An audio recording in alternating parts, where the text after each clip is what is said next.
mismo. Ito yung nakakatawa sa mga aktivista. They play stupid games, and when they win stupid prizes, they are going to go out there, social media, and they will post themselves as the victim. Victim of what? Of their own stupidity? Sige nga. Ano yung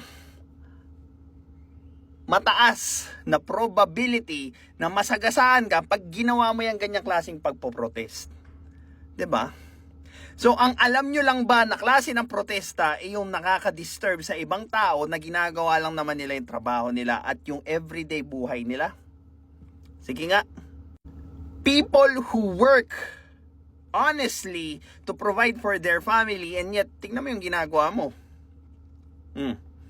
You are disrupting them? For what? Para i-push yung mga pinaglalaban nyo?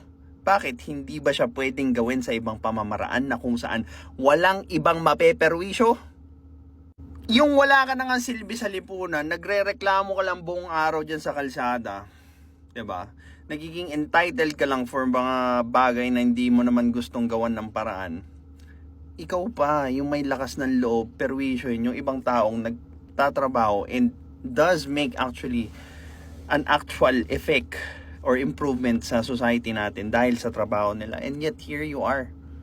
Istorbo, kalat, perwisyo. Diba? Tapos, ngayon nyo sasabihin, marangal ang aktivista ngayon? Utot nyo si K1.